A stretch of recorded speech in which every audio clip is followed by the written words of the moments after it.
নমস্কার। রুনার সংগ্রহে সকলকে স্বাগত জানাই। 2রা মে সত্যজিৎ রায়ের জন্মদিন ছিল। তার প্রতি বিনম্র শ্রদ্ধা। সেই শ্রদ্ধা জানাই তারই লেখা গল্প দিয়ে, তারিণী খুড়ো ও বেতাল। শ্রাবণ মাস, দিনটা ঘোলাটে। সকাল থেকে টিপটিপ করে বৃষ্টি পড়ছে। তারই মধ্যে সন্ধ্যের দিকে তারিণী খুড়ো এসে হাজির।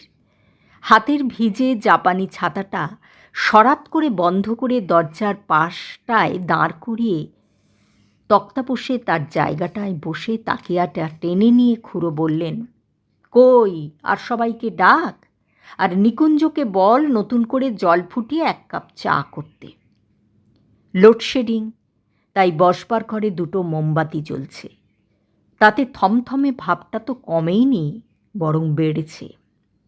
নিকুঞ্জই জল চাপিয়ে পাড়ায় এবাড়ি ওবাড়ি থেকে ন্যাপলা, ভুলু, চটপটি আর সুনন্দকে ডেকে আনল। ন্যাপলা এসেই বলল, এই বাদলা দিনে মোমবাতির আলোয় কিন্তু ভূতের গল্প তো, মানে যদি আপনার স্টকে আর থাকে।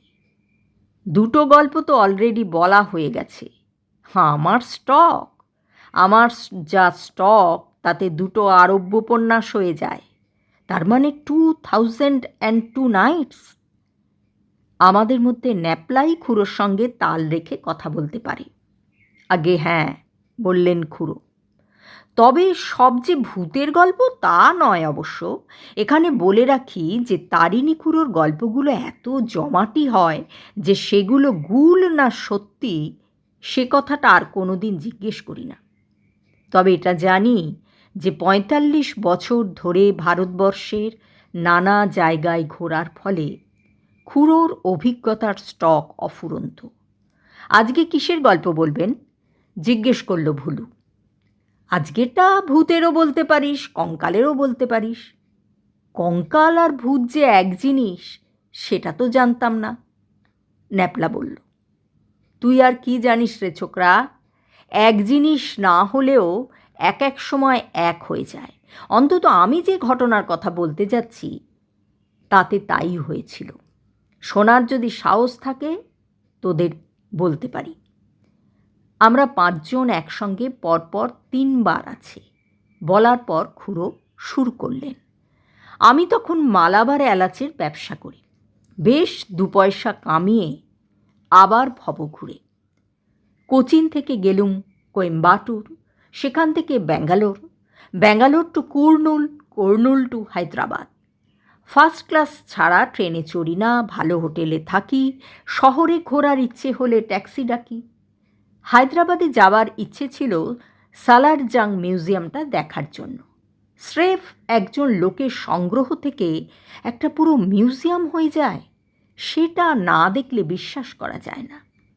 মিউজিয়াম দেখে গোলকোন্ডায় একটা ট্রিপ মেরে আবার বেরিয়ে পড়ব ভাবছি, এমন সময় লোকাল কাগজে একটা বিজ্ঞাপন দেখে মনটা চনমন করে উঠল। হায়দ্রাবাদেরই আর্টিস্ট ধনরাজ মার্তণ্ড একজন মডেল চাইছেন পৌরাণিক ছবি আঁকার জন্য। তোরা রবি বর্মার নাম শুনেছিস কিনা জানি না, রাজা রবি বর্মা ট্র্যামভাঙ্করের এক রাজবংশের ছেলে। পৌরাণিক ছবি এঁকে খুব নাম করেছিলেন গত শতাব্দীর শেষ দিকটায়। ভারতবর্ষের বহু রাজরাজরার বাড়িতে দেখতে পাওয়া যায় তাঁর আঁকা সব অয়েল পেন্টিং। কতকটা রবি বর্মার স্টাইলের ছবি আঁকে এই ধনরাজ মার্তণ্ড। আর আমি যখনকার কথা বলছি বছর 35 আগে, তখন লোকটার খুব নাম, খুব পসার। তার এই বিজ্ঞাপনটা দেখে বেশ একটা জোরালো প্রতিক্রিয়া হলো। পুরুষ মডেল চেয়েছে, চেহারা ভালো হওয়া চাই, রোজ সিটিং দিতে হবে, উপযুক্ত পারিশ্রমিক দেবে। তোদের তো বলেইছি সে বয়সে আমার চেহারা ছিল লাইক এ প্রিন্স। তার ওপর ডনবৈঠক দেওয়া শরীর, গায়ে জোব্বা, মাথার মুকুট আর কোমরে তলোয়ার দিয়ে যে কোনো নেটিভ স্টেটের সিংহাসনে বসিয়ে দেওয়া যায়। যাই হোক, অ্যাপ্লাই করে দিলুম, আর ডাকও এসে গেল 7 দিনের মধ্যে। নতুন খুঁড়ে দাড়ি কামিয়ে ভালো পোশাক পরে দুর্গা বলে হাজির হলুম মার্তণ্ডের অ্যাড্রেসে। বাড়িটা দেখেই মনে হলো এককালে কোনো নবাবের হ্যাভেলি ট্যাভেলি ছিল। চারিদিকে মার্বেল মোজাইক নকশার ছড়াছড়ি। পৌরাণিক ছবিতে যে ভালো রোজগার হয় সেটা বোঝাই যাচ্ছে।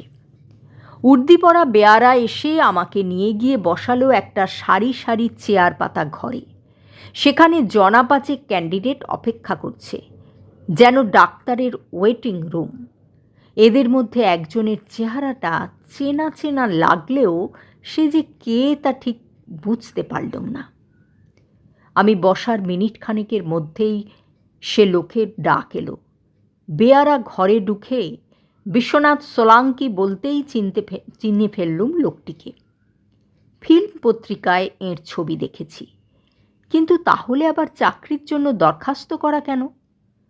কৌতূহল হওয়াতে আমার পাশে বসা ভদ্রলোকটিকে জিজ্ঞেস করলুম, আচ্ছা, যিনি এক্ষুনি উঠে গেলেন তিনি বোধহয় একজন ফিল্ম স্টার, তাই না? ভদ্রলোক একটু হেসে বললেন, স্টার হলে কি আর এখানে দেখতে পেতে? হতে হয়েছিল স্টার, কিন্তু 3টি ছবি পরপর মার খাওয়াতে এখন অন্য রাস্তা দেখছে। ভদ্রলোক আরও বললেন যে সোলাঙ্কি নাকি হায়দ্রাবাদেরই ছেলে। ধনী বাপের পয়সা উড়িয়েছে জুয়ো খেলে আর ফুর্তি করে। তারপর বোম্বাই গিয়ে ফিল্মের হিরো হবার চেষ্টায় বিফল হয়ে আবার এখানে ফিরে এসেছে। যিনি এসব খবর দিলেন তিনি নিজেও অবশ্যই একজন ক্যান্ডিডেট। 5 জনের সকলেই মডেল হবার আশায় এসেছেন। তবে তার মধ্যে সোলাঙ্কির চেহারাটা মোটের ওপর ভালো। যদিও যাকে পৌরুষ বলে সেই জিনিসটার একটু অভাব। আমার ডাক পড়ল সবার শেষে। যে ঘরে ইন্টারভিউ হচ্ছে সেটাই দেখলাম স্টুডিও, কারণ একদিকে রয়েছে বেশ বড় একটা কাঁচের জানলা। ঘরের একপাশে একটা ইজেল, আর তার পাশে একটা টেবিলের ওপর আঁকার সরঞ্জাম। এইসবের মধ্যে একটা ডেস্ক পাতা রয়েছে, আর তার দুদিকে 2টো চেয়ার। একটায় বসেছেন মার্তণ্ড সাহেব। সাহেব কথাটা ভুল হলো না, কারণ ভদ্রলোকের ইংরেজিটা বেশ চোস্ত। শকুনি মর্কা নাক, ফ্রেঞ্চ কাট দাড়ি, মাথার লম্বা ঢেউ খেলানো চুল নেমে এসেছে কাঁধ অবধি। পোশাক সম্ভবত নিজেরই ডিজাইন করা, কারণ জাপানি সাহেবি আর মুসলমানি পোশাকের এমন খিচুড়ি আর দেখিনি। 5 মিনিট কথা বলে আর জামা খুলিয়ে আমার বাইসেপ, ট্রাইসেপ আর ছাতি দেখে ভদ্রলোক আমাকেই সিলেক্ট করে নিলেন। ডেইলি সিটিংয়ে 100 টাকা, অর্থাৎ মাসে 30 দিন কাজ হলে 3000। আজকের দিনে প্রায় 10-15 হাজারের সামিল। পরের দিন থেকেই কাজ শুরু হয়ে গেল। যে কোনো পৌরাণিক ঘটনাই হোক না কেন, তাতে প্রধান পুরুষ চরিত্র হব আমি। নারী চরিত্রের জন্যে আছেন মিসেস মার্তণ্ড, আর ওদেরই 19 বছরের মেয়ে শকুন্তলা। খুচরো পুরুষের জন্য মডেলের অভাব নেই। মার্তণ্ডের পৌরাণিক পোশাকের স্টক বিরাট। পাগড়ি, মুকুট, ধুতি, চাদর, কোমরবন্ধ, তাগা, তাবিজ, নেকলেস সবই আছে। অর্জুনের লক্ষ্যভেদ দিয়ে আঁকা শুরু হলো। তার জন্য একটি জবরদস্ত ধনুকও তৈরি করিয়ে রেখেছেন আর্টিস্ট মশাই। হুসেন সাগর লেক থেকে 5 মিনিটের হাঁটা পথে 150 টাকা ভাড়ার 2টি ঘর নিলাম আমি। বাড়িওয়ালা মোতালেব হোসেন অতি সজ্জন ব্যক্তি। বাঙালিদের সম্বন্ধে খুব উঁচু ধারণা। রোজ সকালে আন্ডা টোস্ট খেয়ে বেরিয়ে পড়ি। 9টা থেকে 1টা পর্যন্ত সিটিং, তার মধ্যে চা পানের জন্য 10 মিনিটের বিরতি থাকে 11টায়। কাজের পর বাকি দিনটা ফ্রি থাকে। হায়দ্রাবাদ শহর ঘুরে দেখি, সন্ধেবেলা লেকের ধারে একটু বেরিয়ে 10টার মধ্যে ঘুমিয়ে পড়ি। এছাড়া আরেকটা কাজ আছে, সেটা হলো পুরাণের গল্প পড়ে মার্তণ্ডের জন্য সুইটেবল সাবজেক্ট খুঁজে রাখা। মার্তণ্ড নিজে শুধু রামায়ণ মহাভারতটা পড়েছেন, তাও তেমন খুঁটিয়ে নয়, তাই তার বিষয়গুলো একটু মামুলি হয়ে পড়ে। আমি মার্তণ্ডকে বলেছিলাম রাজা বিক্রমাদিত্যের কিছু ঘটনা, যেগুলো ওর মনে ধরেছিল। আমিও জানতুম বিক্রমাদিত্যের পক্ষে আমার চেহারা খুব জুৎসই, কিন্তু কাজের বেলা গণ্ডগোলটা কোথায় হলো আর কিভাবে হলো সেটাই বলি। 4 মাস একটানা সিটিং দিয়ে 8টা ছবি হয়ে গেছে। এমন সময় একদিন সন্ধেবেলা লেকের ধারে বেরিয়ে বাড়ি ফিরছি। একটা পুরনো মসজিদের পাশ দিয়ে রাস্তা, জায়গাটা নিরিবিলি। মসজিদের উল্টো দিকে একটা তেঁতুল গাছের নিচে পৌঁছেছি।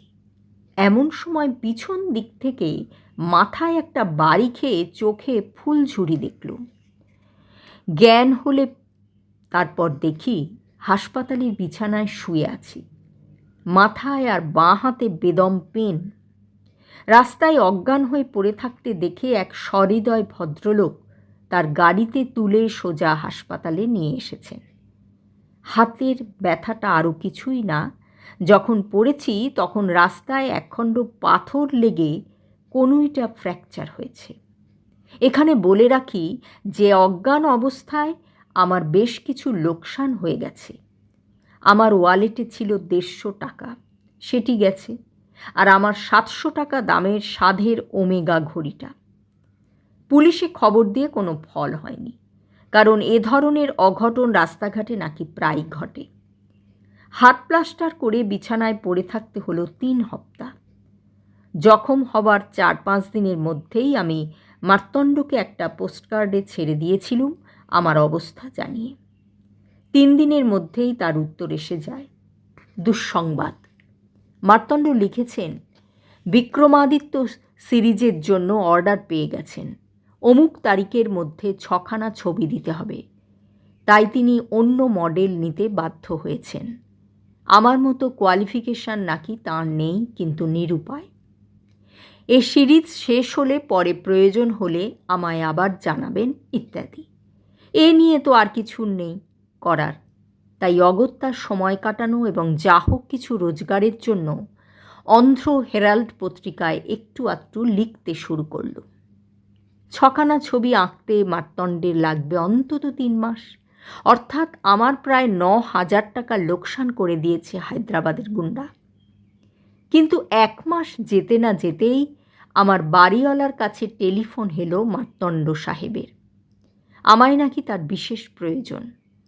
বেশ কৌতূহল নিয়ে হাজির হলুম মার্তণ্ডের স্টুডিওতে। ব্যাপারটা কি, আমার একটু ভালো স্কেলিটন জোগাড় করে দিতে পারো? বললেন মার্তণ্ড সাহেব। 2-1 জনকে বলে ফল হয়নি, তাই তোমার কথা মনে হলো। যদি পারো তো ভালো কমিশন দেব, আমার বিশেষ দরকার। জিজ্ঞেস করলুম স্কেলিটনের প্রয়োজন হচ্ছে কেন? মার্তণ্ড বললেন বেতাল পঞ্চবিংশতির ছবি আঁকবেন। বিক্রমাদিত্যের কাঁধে বেতাল হবে ছবির সাবজেক্ট। বেতালের গল্প আজকালকার ছেলেমেয়েরা পড়ে কিনা জানি না, আমার এককালে খুব উপভোগ করতুম। এক সন্ন্যাসী বিক্রমাদিত্যকে আদেশ করেছে 2 ক্রোশ দূরে শ্মশানে শিরীষ গাছে একটা মরা ঝুলছে, সেইটে তুমি আমার কাছে এনে দাও। বিক্রমাদিত্য শ্মশানে গিয়ে ঝুলন্ত মরার গলার দড়ি তলোয়ারের এক কোপে কেটে ফেলতেই মরা মাটিতে পড়ে খিলখিল করে হেসে উঠল। ছেলেবেলায় জিন্দা লাশ বলে একটা হিন্দি ফিল্ম দেখেছিলুম। এও হলো জিন্দা লাশ, এমন লাশ যার মধ্যে ভূত বাসা বেঁধেছে। এই ভূতে পাওয়া মরাকেই বলে বেতাল। বিক্রমাদিত্য বেতালকে কাঁধে নিয়ে সন্ন্যাসীর কাছে চলেছেন, আর বেতাল তাকে হেঁয়ালি গল্প বলছে। রাজা যদি হেঁয়ালির ঠিক উত্তর দেন, তাহলে মরা আবার তার কাঁধ থেকে শিরীষ গাছে ফিরে যাবে, আর যদি ভুল উত্তর দেন, তাহলে রাজা বুক ফেটে মরে যাবেন। যাই হোক, আমি মার্তণ্ডকে বললুম, কিন্তু সাহেব বেতাল তো কঙ্কাল নয়, সে তো শবদেহ। মার্তণ্ড বললেন, স্কেলিটন পেলে আমি ছবিতে তার গায়ে চামড়া বসিয়ে নিতে পারবো, কিন্তু স্কেলিটন আমার চাই। আমি বললুম, তোমার মডেল কঙ্কালকে কাঁধে নিতে রাজি হবে তো? হবে বই কি, বললেন মার্তণ্ড। আমি তার সঙ্গে কথা বলেছি, সে বলে তার কোনো ভয় ডর নেই। এখন তুমি বলো তুমি জোগাড় করে দিতে পারবে কি না। বললুম, I shall try my best, তবে এ কিন্তু অল্প খরচে হবে না, আর কাজ হয়ে গেলে সে কঙ্কাল ফেরত দিতে হতে পারে। মার্তণ্ড আবার আমার হাতে 2000 টাকা দিয়ে বললেন, এই হলো কঙ্কালের 7 দিনের ভাড়া, এটা দাম নয়, আর তোমায় আমি দেব 200। স্কেলিটন পাওয়া আজকের দিনে খুবই কঠিন, সেটা সকলেই জানে। যা পাওয়া যায় সবই প্রায় বিদেশে এক্সপোর্ট হয়ে যায়, কিন্তু তখনও যে সহজ ছিল তা নয়, বিশেষত হায়দ্রাবাদের মতো জায়গায়। আমি অনর্থ খোঁজাখুঁজি না করে সোজা আমার বাড়িওয়ালাকে ব্যাপারটা খুলে বললাম। মোতালেব সাহেব হায়দ্রাবাদে রয়েছেন 42 বছর, এখানকার নারী নক্ষত্র জানেন। আমার কথা শুনে কিছুক্ষণ ভুরু কুঁচকে থেকে বললেন, একটা স্কেলিটনের কথা মনে পড়ছে বটে, তবে সেটা আসল কঙ্কাল না যন্ত্রপাতি লাগানো আর্টিফিশিয়াল কঙ্কাল সেটা বলতে পারবো না, আর সেটা কখনো সে লোকের কাছে আছে কি না তাও জানি না। কেশ লোক সে, এক ম্যাজিশিয়ান, বললেন হোসেন সাহেব। আসল নাম কি না জানি না, তবে ভোজরাজ নামে খেলা দেখাতো। তার মধ্যে একটা ছিল কঙ্কালের খেলা। কঙ্কাল তার সঙ্গে এক টেবিলে বসে চা খেত, তাস খেলত, দুজনে পাশাপাশি হাঁটাচলা করত। সে এক তাজ্জব ব্যাপার। খুব নাম করেছিল লোকটা, তবে বছর 15 তার কোনো হদিশ পাইনি। ম্যাজিক ছেড়ে দিয়েছে এটাই শুনেছিলাম। সে কি হায়দ্রাবাদেরই লোক? হ্যাঁ, তবে তার ঠিকানা জানি না। অন্ধ্র অ্যাসোসিয়েশনে জিজ্ঞেস করে দেখতে পারো, তারা ফি বছর ভোজরাজের খেলার ব্যবস্থা করত। অন্ধ্র অ্যাসোসিয়েশনের কাছ থেকে ভোজরাজের এককালের ঠিকানা পাওয়া গেল। আশ্চর্য! গিয়ে দেখি লোকটা এখনও সেইখানেই আছে। চকবাজারের মধ্যে একটা দোতলা বাড়িতে 2টি ঘর নিয়ে তিনি থাকেন। বয়স 80-টাশি হবে। মুখ ভর্তি একরাশ খয়েরি রঙের দাড়ি, মাথায় চকচকে টাক, গায়ের রং আবলুস। আমায় দেখে হিন্দিতে প্রথমে কথাই বললেন। বাঙালি বাবুর নসিব খারাপ যাচ্ছে বলে মনে হচ্ছে। লোকটা তাহলে বোধহয় গুনতে জানে। এবারে আর ভনিতা না করে আসল ব্যাপারটা তার কাছে পেশ করলুম। বললুম, যদি সে কঙ্কাল এখনও আপনার কাছে থাকে, আর যদি সেটাকে হপ্তাখানেকের জন্য ভাড়া দিতে পারেন, তাহলে আমার নসিব কিছুটা ইমপ্রুভ করতে পারে। যিনি ভাড়া নেবেন তিনি 2000 টাকা দিতে রাজি আছেন। সে কঙ্কাল এখনও আছে কি? একটা কেন, 2টো আছে। হ্যাঁ হ্যাঁ হ্যাঁ হ্যাঁ। আমি একটু থতমত খেয়ে গেলুম। আরে, কঙ্কাল তো তোমারও আছে, বললেন ভোজরাজ। নেই কি? কঙ্কাল আছে বলেই তো চলে ফিরে বেড়াচ্ছ। তোমার কঙ্কাল তো আর আমি চোখের সামনে দেখতে পাচ্ছি। কনুয়ের কাছে হাড়ে চিড় ধরল, ডাক্তার আবার সেটাকে জুড়ে দিল। তুমি জোয়ান বলেই জোড়া লাগলো। আমি যদি মাথায় বাড়ি খেয়ে পড়ে হাড় ভাঙতুম, আমাকে কি আর কোনো দিন উঠতে হতো? সেই সুযোগে একটা প্রশ্ন না করে পারলুম না। আমায় কে জখম করলো সেটা বলতে পারেন? এ ভেরি অর্ডিনারি গুন্ডা, বললেন ভোজরাজ। তবে তার পিছনে অন্য কেউ আছে কি না জানি না। থাকতে পারে। সেটা জানতে পারে আমার কঙ্কাল। সেটা আমার চেয়ে অনেক বেশি জ্ঞানী। তুমি চাইছো সে কঙ্কাল, আমি দিতেও প্রস্তুত আছি। অনেক কাল রোজগার নেই, দেনা জমে গেছে বিস্তর। 2000 পেলে সব শোধ হয়ে যাবে। আমিও নিশ্চিন্তে মরতে পারি। কিন্তু একটা কথা বলি তোমায়, এ কঙ্কাল যে সে কঙ্কাল নয়। যাঁর কঙ্কাল তিনি ছিলেন সিদ্ধ পুরুষ। মাটি থেকে 5 হাত শূন্যে উঠে যোগ সাধনা করতেন। বায়ু থেকে আহার্য আহরণ করতেন। ফলমূলের দরকার হতো না। তার তেজ ছিল অসামান্য। একবার তার সাধনার সময় এক চোর তার কুটিরে ঢুকে ঘটিবাটি সরাতে গিয়েছিল। হাত বাড়ানো মাত্রই আঙুলগুলো বেঁকে যায়। কুষ্ঠ।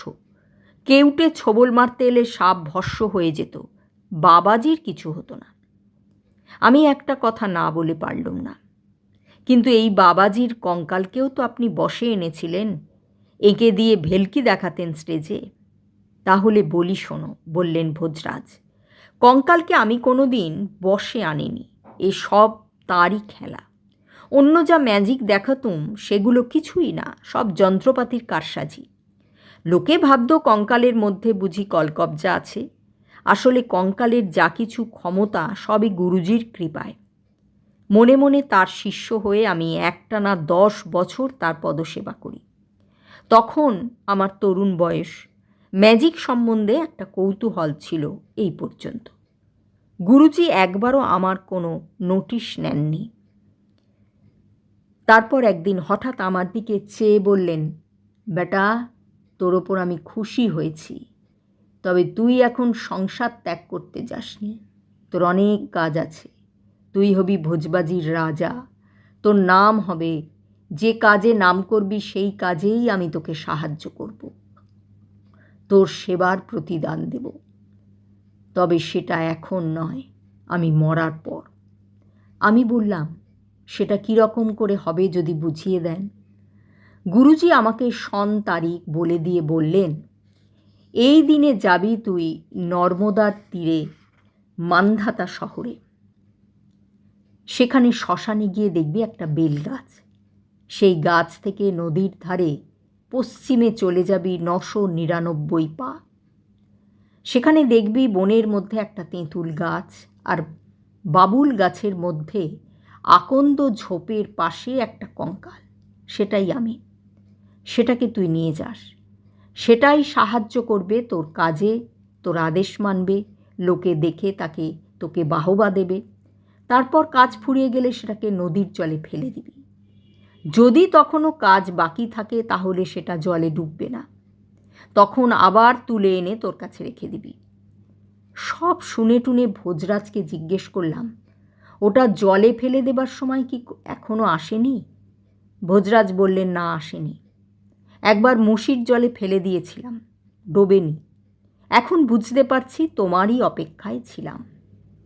তোমার কর্কট রাশিতে জন্ম তো? হ্যাঁ। পঞ্চম তিথি? আগে হ্যাঁ। তবে তুমিই সেই লোক। অবশ্যই রাশি আর তিথি না মিললেও তোমাকে দেখেই মনে হয়েছিল তুমি সিধে লোক। বাবার কঙ্কালের হিল্লেটা তোমার হাত দিয়ে হলেই ভালো। আমার বিশ্বাস বাবারও তোমাকে ভালো লাগতো। তিনি সাচ্চা লোক পছন্দ করতেন। তাহলে এখন কি করতে হবে? আগে ওই বাক্সটা খোলো। ঘরের একপাশে একটা বড় কাঠের সিন্দুকের দিকে দেখিয়েছেন ভোজরাজ। আমি গিয়ে ডালাটা তুললুম। ভেতরে কিংখাবের কাজ করা একটা গাঢ় লাল মখমলের ওপর হাঁটু ভাঁজ করে কঙ্কালটা শোয়ানো রয়েছে। ভোজরাজ বললেন, ওটাকে তুলে বাইরে আনো। দেখলাম মিহি তামার তার দিয়ে সুন্দর করে কঙ্কালের হাড়গুলো পরস্পরের সঙ্গে পেঁচানো রয়েছে। পাঁজরটা দুহাত দিয়ে জাপটে ধরে কঙ্কালটা বাইরে আনলুম। ভোজরাজ বললেন, ওটাকে দাঁড় করাও। করালুম। এবার হাত দুটো ছেড়ে দাও। হাত সরিয়ে নাড়লুম, আর সঙ্গে সঙ্গে আমার চোখ টেরিয়ে গেল। কঙ্কাল নিজে থেকেই দাঁড়িয়ে রয়েছে, কোনো সাপোর্ট নেই। এবারে ওটাকে গড় করো। এই শেষের কাজের জন্য ওটা তোমারই সম্পত্তি। কাজটা যে কি জানি না, তবে রিস্ক না নিয়ে, গড় না করে একেবারে সাষ্টাঙ্গে হয়ে শুয়ে পড়লাম স্কেলিটনের সামনে। যা করছো তা বিশ্বাস করে করছো তো? জিজ্ঞেস করলেন ভোজরাজ। বললুম, আমার মনের সব কপাট খোলা ভোজরাজজি। আমি হাঁচি, টিকটিকি, ভূত, প্রেত, দত্তি, দানা, বেদ, বেদান্ত, আইনস্টাইন, ফাইনস্টাইন সব মানি। Very good. এবারে তুমি ওটাকে নিয়ে যাবার ব্যবস্থা করো। দেখো যেন গুরুজির মনোবাঞ্ছা পূর্ণ হয়। কাজ হয়ে গেলে ওটাকে মুশি নদীর জলে ফেলে দিও। কঙ্কাল পেয়ে অত্যন্ত খুশি হয়ে মার্তণ্ড আমাকে 200 জায়গায় 500 টাকা বকশিস দিয়ে বললেন। তারপর বললেন, আজ সন্ধ্যায় কি করছো? কেন বলুন তো? আজ বিক্রমাদিত্যের ছবিটা আঁকা শুরু করব। তুমি এলে ভালো হয়। আমি তো জানতুম আপনি সকালে ছাড়া ছবি আঁকেন না। এটার জন্য স্পেশাল ব্যবস্থা। বললেন মার্তণ্ড। এ ছবির জন্য যে মুডটা চাই সেটা রাত্রেই ভালো আসবে।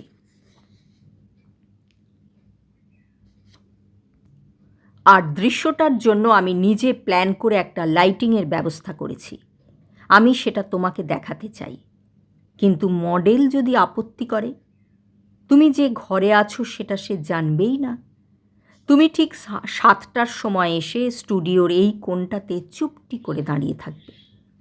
আলোগুলো সব মডেলের ওপর ফেলা থাকবে। তার পিছনে কি আছে সেটা সে দেখতেই পাবে না।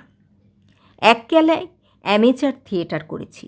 জানতুম ফুটলাইটের পিছনে দর্শকদের প্রায় দেখাই যায় না। এও সেই ব্যাপার আর কি।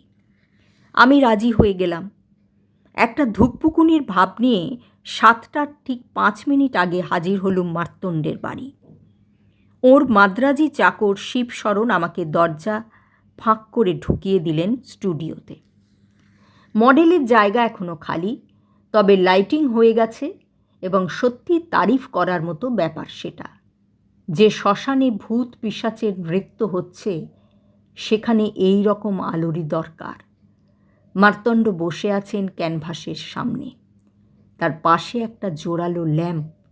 সে আমাকে আর চোখে দেখে একটা বিশেষ দিক নির্দেশ করল। সেটা হলো স্টুডিওর সঙ্গে লাগা একটা ঘরের দরজা। বুঝলাম সে ঘরে মডেল তৈরি হচ্ছেন।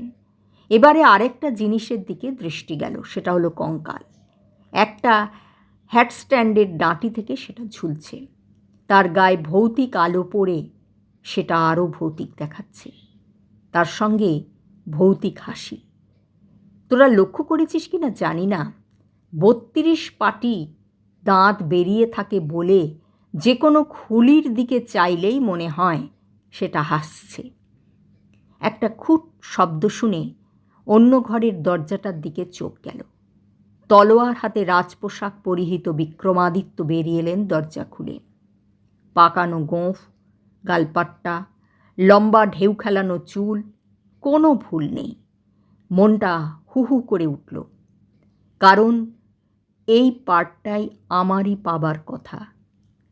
দৈব দুর্বিপাকে ফসকে গেল।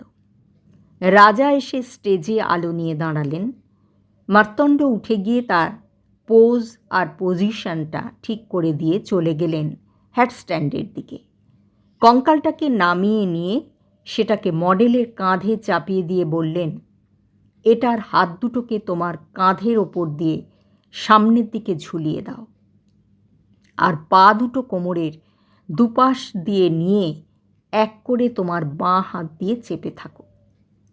দেখলুম মডেল দিব্যি মার্তণ্ডের ইনস্ট্রাকশন পালন করলেন। লোকটার সাহসের প্রশংসা না করে উপায় নেই। মার্তণ্ড ছবি আঁকা শুরু করে দিলেন। প্রথমে চারকোল দিয়ে স্কেচটা করে নিয়ে তারপর রং চাপানো হবে। এর আগে তো আমিই মডেল হতুম, তাই আঁকাটা কেমন হচ্ছে সেটা দেখার সুযোগ ছিল না। তাই আজ দেখতে পেলুম মার্তণ্ডের নিপুণ হাতের কাজ। মিনিট 5 হয়নি, হঠাৎ মনে হলো স্টেজের দিক থেকে একটা গোঙানির শব্দ পাচ্ছি। আর্টিস্ট এত মশগুল যে তার কানে শব্দটা যায়নি। তিনি খালি বললেন, স্টেডি স্টেডি, কারণ রাজা অল্প অল্প হেলতে দুলতে শুরু করেছেন। আর্টিস্টের আদেশ সত্ত্বেও দেখলাম মডেল স্টেডি থাকতে পারছেন না। তিনি এপাশ ওপাশ করছেন, আর তার মুখ দিয়ে যে শব্দটা বেরোচ্ছে সেটাকে গোঙানি ছাড়া আর কিছু বলা যায় না। What's the matter? বেশ বিরক্তির সঙ্গে প্রশ্ন করলেন মার্তণ্ড। এদিকে আমি ম্যাটারটা বুঝে ফেলেছি, কারণ চোখের সামনে দেখতে পাচ্ছি কি ঘটছে। কঙ্কালের হাত দুটো আর ঝোলানো নেই, সেটা ধীরে ধীরে ওপরের দিকে উঠে মডেলের থুতনির নিচে এসে ক্রমে একটা ভয়ঙ্কর আলিঙ্গনে পরিণত হচ্ছে। সেই সঙ্গে পা দুটো যেভাবে জড়িয়ে ফেলেছে কোমরটাকে, সেটা আর কোনো দিন খোলা যাবে বলে মনে হয় না। মডেলের অবস্থা এখন শোচনীয়। তার গোঙানি ক্রমে পরিত্রাহী আর্তনাদে পরিণত হয়েছে, আর তিনি তলোয়ার মাটিতে ফেলে দিয়ে সমস্ত দেহটাকে ঝাঁকিয়ে দুহাতের সমস্ত শক্তি দিয়ে কঙ্কালের হাত দুটো আলগা করবার চেষ্টা করছেন। মার্তণ্ড একটা চিৎকার দিয়ে দৌড়ে গেছেন মডেলের দিকে, কিন্তু দুজনের কম্বাইন্ড চেষ্টা আর শক্তি প্রয়োগেও কোনোই ফল হলো না। মার্তণ্ড হাল ছেড়ে দিয়ে টলতে টলতে পিছিয়ে এসে ইজেলটাকে উল্টে ফেলে দিয়ে আমারই পাশে দেওয়ালের গায়ে এলিয়ে পড়লেন। আমার কিং কর্তব্য বিমূঢ় ভাবটা যদিও বেশিক্ষণ থাকেনি, কিন্তু তার মধ্যেই মডেল কাঁধে কঙ্কাল সমেত মাটিতে গড়িয়ে পড়েছেন। এদিকে ঘর ঘরে গলায় মার্তণ্ড বলছেন, ডু সামথিং। আমি এবার এগিয়ে গেলুম মঞ্চের দিকে। আমার কিন্তু ভয় কেটে গেছে, কারণ মন বলছে কঙ্কাল আমার কোনো ক্ষতি করবে না, আমার চেষ্টায় কোনো বাধা দেবে না। কাছে যেতে এক অদ্ভুত দৃশ্য দেখে মাথাটা ভোঁ করে উঠল। রাজার চুল, গোঁফ, গালপাট্টা, পাগড়ি সবই আলগা হয়ে খসে পড়েছে, আর তার ফলে যে মুখটা বেরিয়ে এসেছে সেটা আমার চেনা। ইনি হলেন মার খাওয়া ফিল্মের হিরো বিশ্বনাথ সোলাঙ্কি। মুহূর্তের মধ্যে চোখের সামনে থেকে একটা পর্দা সরে গিয়ে জালজল্যমান সত্যিটা বেরিয়ে পড়ল, আর সেই সঙ্গে মাথায় খেলে গেল এক পৈশাচিক বুদ্ধি। আমি সোলাঙ্কির ওপর ঝুঁকে পড়ে বললাম, এবার বলো তো দেখি, আমার জায়গাটা দখল করার জন্য আমার মাথায় বাড়ি তুমি মারিয়েছিলে কিনা? না বললে কিন্তু কঙ্কালের হাত থেকে তোমার মুক্তি নেই। সোলাঙ্কির চোখ ঠিকরে বেরিয়ে আসছে। সে সেই অবস্থাতেই দম বেরিয়ে আসা গলায় বলে উঠল, yes yes, please save me, please. আমি মার্তণ্ডের দিকে ফিরে বললুম, তুমি সাক্ষী, শুনলে তো? কারণ একে আমি পুলিশে দেব। মার্তণ্ড মাথা নাড়িয়ে হ্যাঁ জানিয়ে দিলেন। এবার কঙ্কালের কাঁধ ধরে মৃদু টান দিতেই সেটা রাজার কাঁধ ছেড়ে উঠে এলো, সঙ্গে সঙ্গে কোমর ছেড়ে পা দুটো। এরপরে অবশ্যই সোলাঙ্কি মশায়ের আরও মডেল হওয়া হয়নি, কারণ তাকে বেশ কিছুদিন পুলিশের জিম্মায় থাকতে হয়েছিল। তার জায়গায় বিক্রমাদিত্য সিরিজের হিরো হলেন তারিণীচরণ বাড়ুজ্জে। ঘটনাটা মার্তণ্ডকে কাবু করে দিয়েছিল ঠিকই, কিন্তু দিন সাতেকের মধ্যেই রিকভার করে তিনি আবার পুরোদমে কাজে লেগে গেলেন। বেতালের ছবি শেষ হবার পরদিনই মুশি নদীর জলে কঙ্কালটাকে ফেলে দিলাম। চোখের নিমেষে সেটা তলিয়ে গেল জলের তলায়। গল্প পাঠ শেষ হলো। আমার গল্প পাঠ যদি আপনাদের ভালো লেগে থাকে তাহলে লাইক, কমেন্ট, সাবস্ক্রাইব করে আমার পাশে থাকবেন।